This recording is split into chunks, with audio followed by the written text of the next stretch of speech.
Welcome to Wrestling with Heart, a podcast looking at pro wrestlers giving back to their community. Join me, Stanley Carr, as I interview wrestling's hottest names who use their platforms as entertainers to raise awareness and do community service.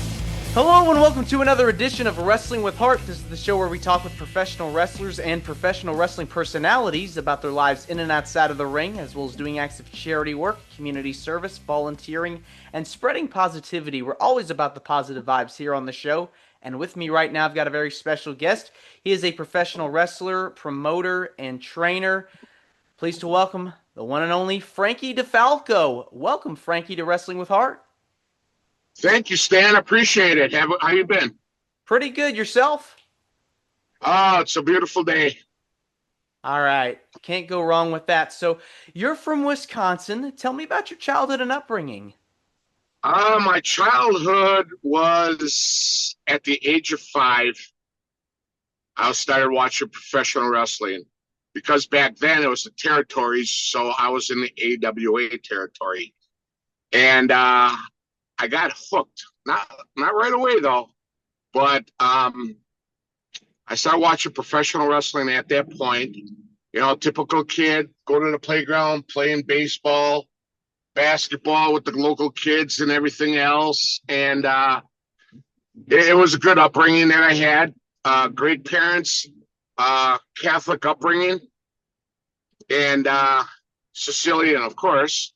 And I had some good friends back in the day. It was good times. I like to hear that, you know. Who can ask for anything more? So, wrestling, watching it at such a young age, do you remember the first match you saw or first wrestlers you remember watching on television? Crusher, Bruiser, Vern Gagne, Baron Von Raschke, Dusty Rhodes, Superstar Billy Graham, Wahoo McDaniels. AWA had a very, very strong promotion back in those days. Yeah, definitely one of the all-time great promotions of that era for sure in the Midwest. And so, who are some of your favorites growing up? I idolized Dusty Rhodes, and that's who I emulated back in when I was wrestling. For some odd reason, it was just something about him that, you know, made me want to become a professional wrestler and do what he did. But there were other wrestlers too that, you know, the man who made Milwaukee famous, the Crusher, with me being from Milwaukee, that was great as well too. Yeah, just a lot of things, but it was Dusty, you know. And then on the playground, unfortunately, like when I'm 12, 13 years old, I'm on the playground doing all these moves on these kids.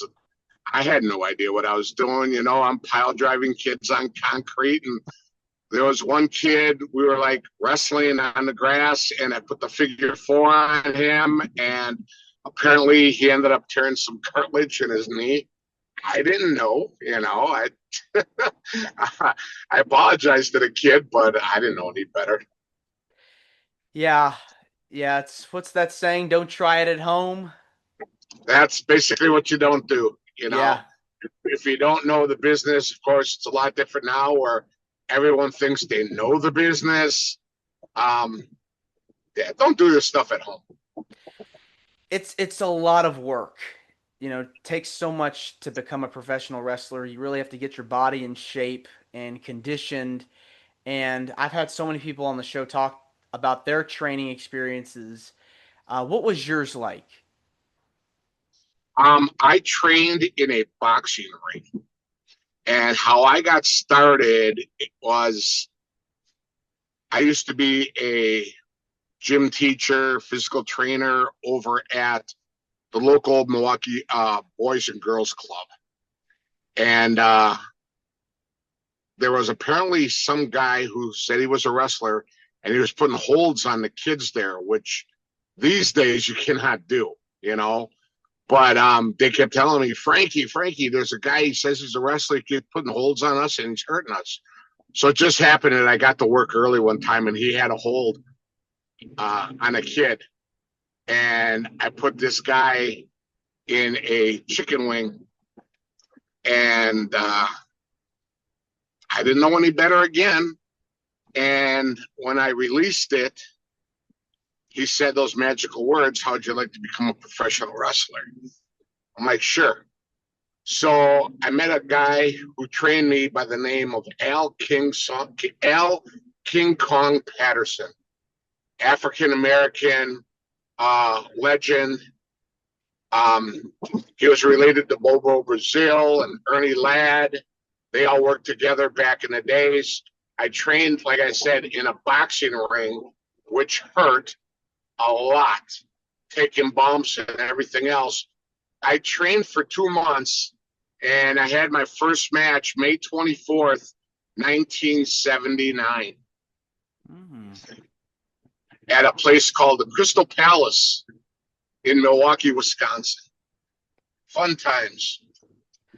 Now, when you're training, you're doing all these drills, getting your body in shape, working with so many different people. Any pieces of advice that your trainers told you, pieces of advice that you've been able to apply to today and have passed on to your students?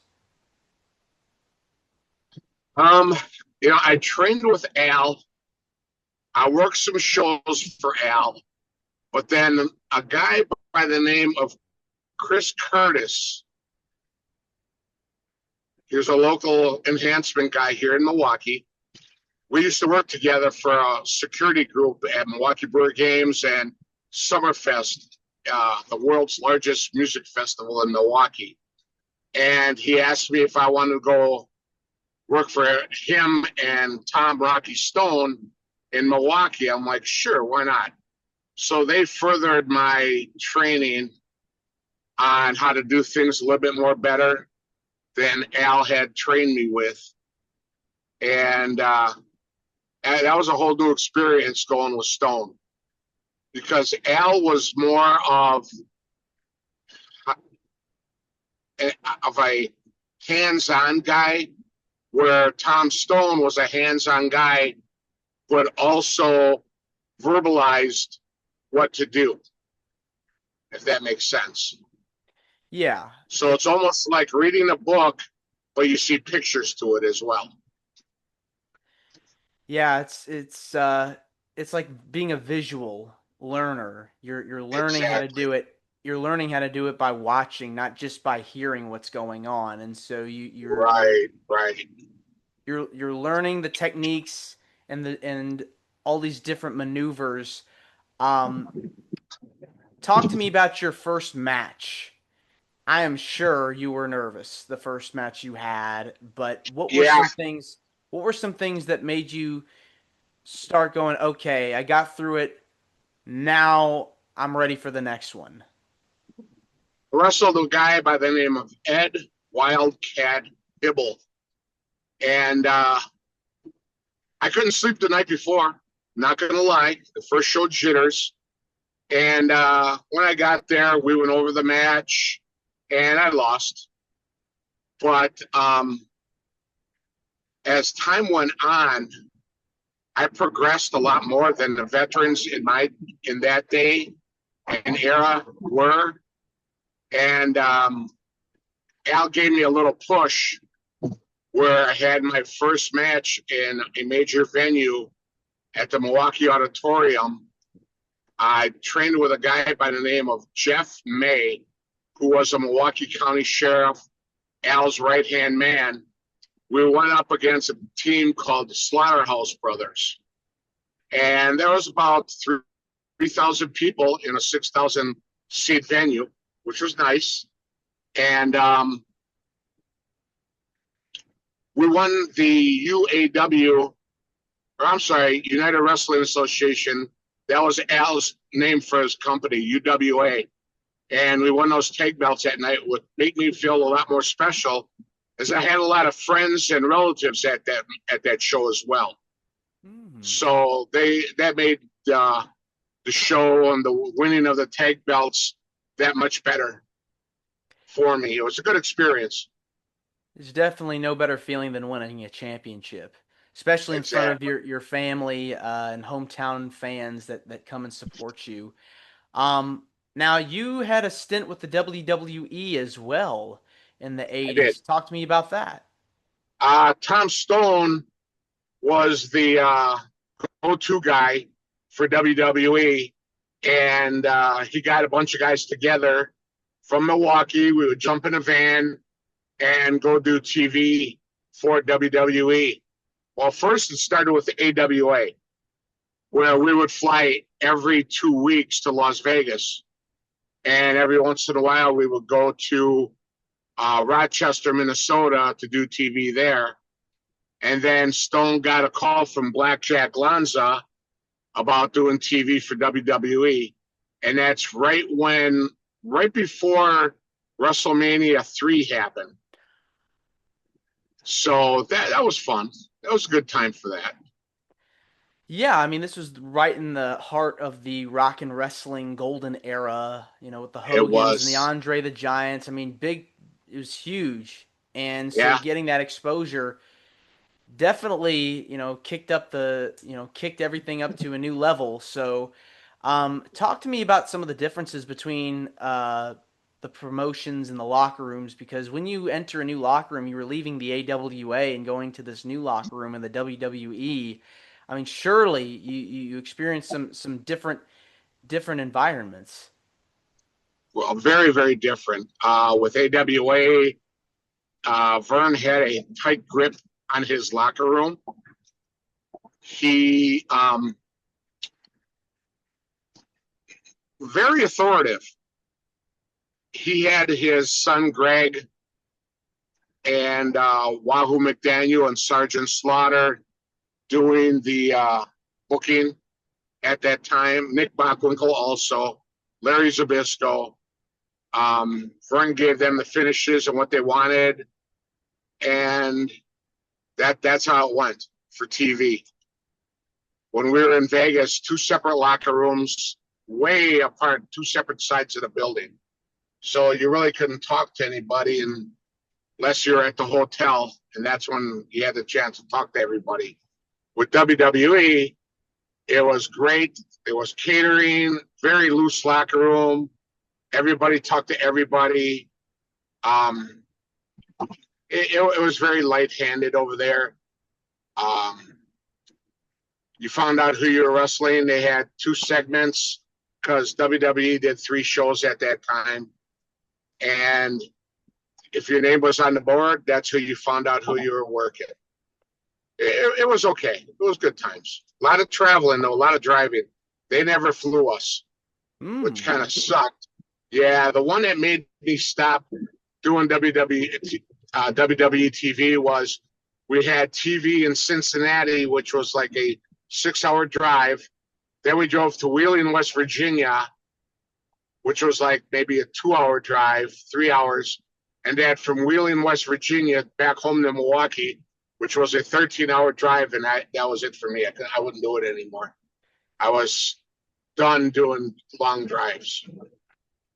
Yeah, it's hard because you're constantly away from your families, and Yep. you have to really like put 110% effort into what you're doing. So getting that exposure though, I mean, I'm sure helped, because you're on the national stage, and you got to work a lot of different people over the course of your career. Who are some of your favorite opponents that you got to wrestle against over the years? Well, when we were doing AWA, Marty Jannetty, Sean, Kurt Hennig, a lot of those guys were in AWA before they jumped over to WWE. So whenever we did WWE TV, they saw we were coming. They told whoever was in charge at that time, Pat Patterson, they wanted to work with the Milwaukee guys because they knew how we were and they liked the way we worked with them. So it was a good thing. It was a good trust feeling at that point there, working with those guys. Yeah, this was like the in the heart of like the tag team wrestling era. You had the Rockers, you had the Hart Foundation, you had Demolition, you had the Nasty Boys, you had the Road Warriors. I mean, there were a lot of different teams during this There were, time. And so it was yeah, really a good period for tag team wrestling. So getting the chance to work the Rockers, I'm sure it was an amazing feeling.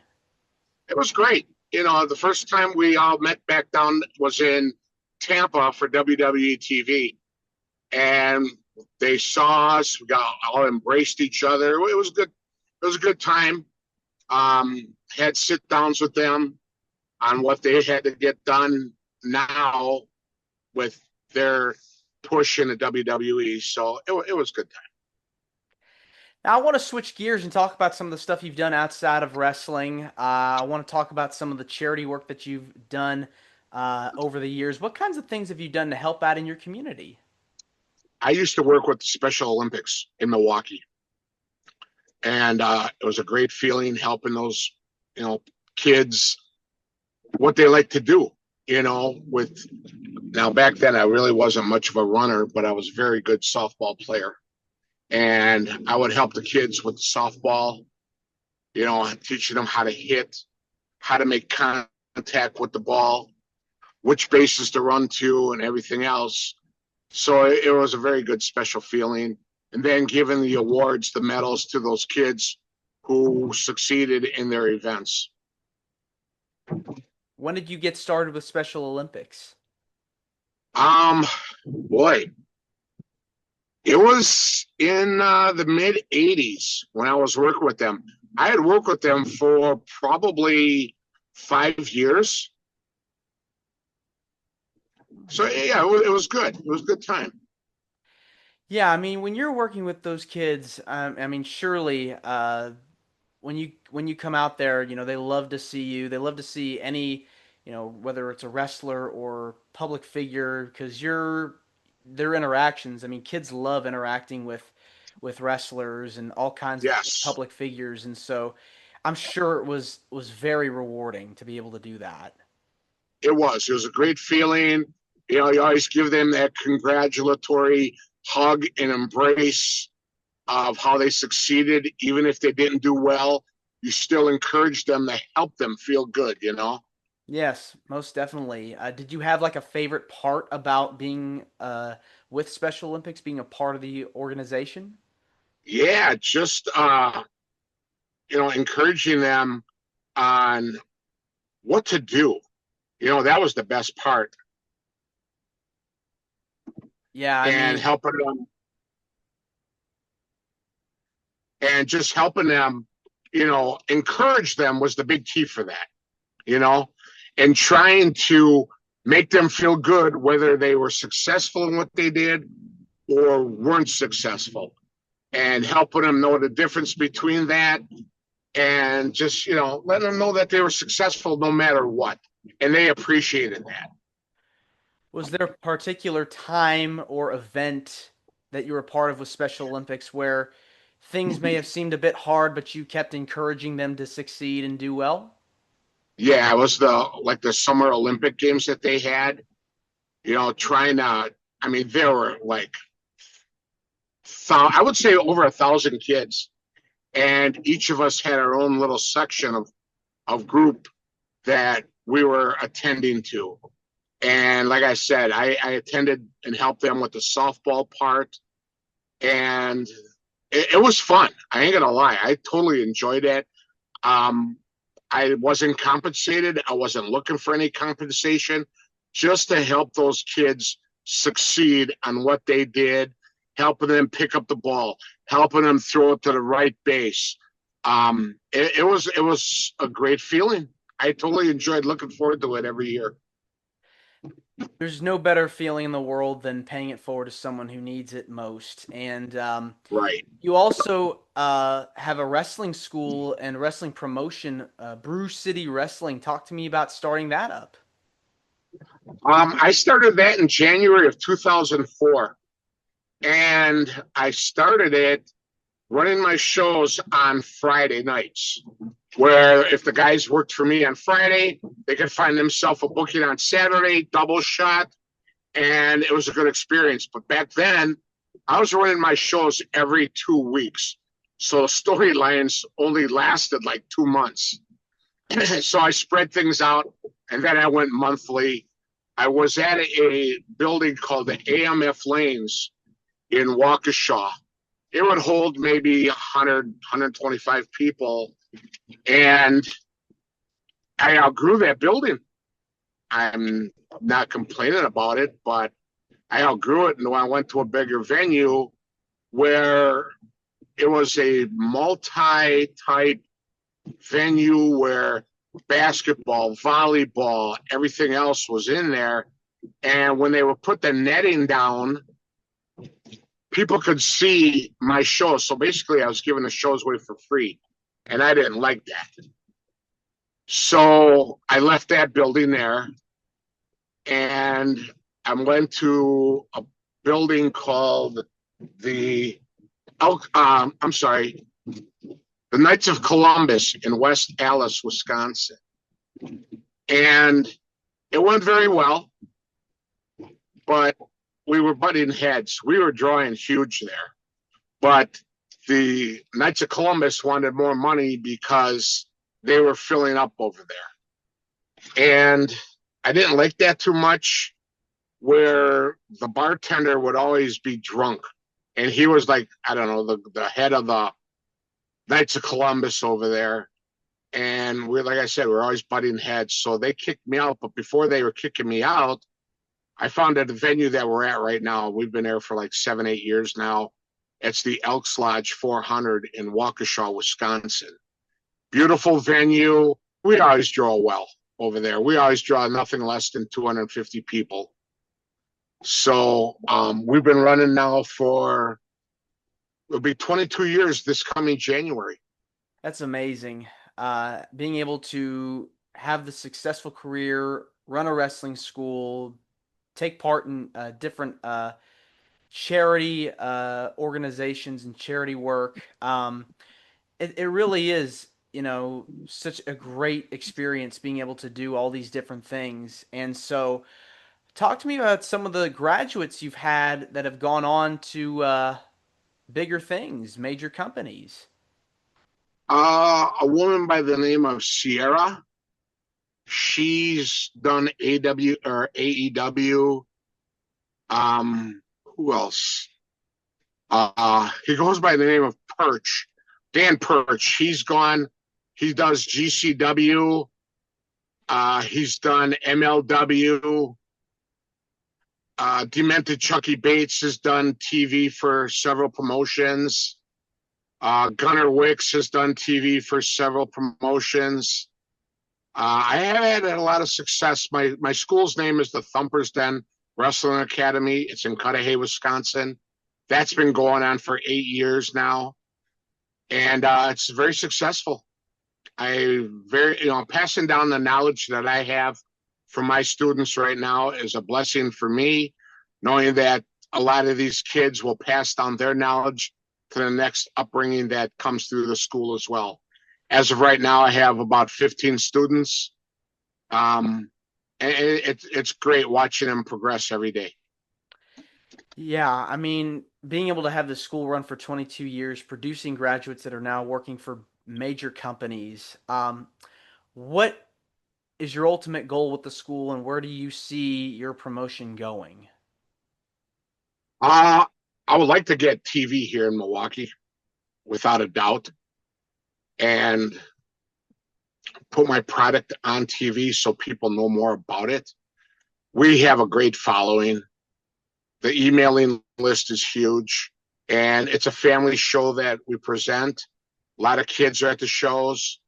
Everyone believes that the parents bring the kids, but it's the kids that bring the parents because they want to see Brew City Wrestling once a month or wherever we're at. Like I said, during the summer, we are very, very busy. Every weekend, we're at fairs and festivals throughout the state of Wisconsin. I think it's so amazing being able to have such a following and have something that's continued to grow over time, and being able to pass on that knowledge after you have learned from your trainers and then passing that knowledge on to other people. Talk to me about, what is it about giving back to your community and helping others that gives you the most joy? It's not all about recognition. I don't care about that crap.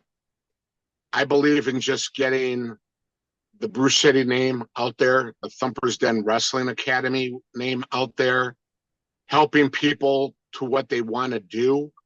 I get a lot of emails that want to become professional wrestlers. Some succeed, some don't. But it's funny is I always get the same email. This is what I want to do. I know I can do this. Sometimes they can't. I never drop them out. They drop themselves out. You know, if they want to quit, that's on them. I never kick anybody out. It's always on the person, not me. And the fact that you have been able to go to these different towns and different cities, putting on these shows, I'm sure you've also been able to, hear from so many people that they really love the shows every night that you're on, that you're doing it, and they want to come back to the next one. Right. Yeah. They always sell the upfront tickets, you know. They like getting the advanced ticket sales and, you know, just doing their own thing with the company. Yeah. They're always asking about stuff like that. They will always want to know when tickets go on sale. Tickets for the next show go on sale in 3 weeks. Ringside always sells out the day tickets go on sale, which is a plus. So ringside, like I said, I have 78 or 80 front row seats always for sale right away. And like I said, those are gone. Sometimes they go right away, sometimes they don't. But before the show starts, front row sold out. Always get a great advance. Always get a great walk up as well too for our shows. That's so cool. Well, Frankie, I just want to say thank you so much for coming on to the show. It means a lot to me and to my listeners and viewers that are watching this on YouTube. Where can people find out more about you and your promotion and everything that you're doing? They can find us on brewcitywrestling.com. That's the website. And they can find us on social media with under Frankie DeFalco, DeFalco. On Facebook, on Instagram, it's Brew City Wrestling.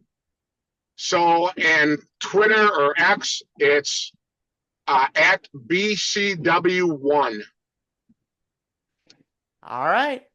Well, thanks so much, Frankie, and you're more than welcome to come back. Sounds great, Stan. Thank you for having me, and we'll talk soon. Have a great day. Absolutely. You too. Thanks. Bye-bye. This is Wrestling with Heart. I hope you found this podcast to be informative and entertaining. If you did, please hit the subscribe button and look out for the next edition.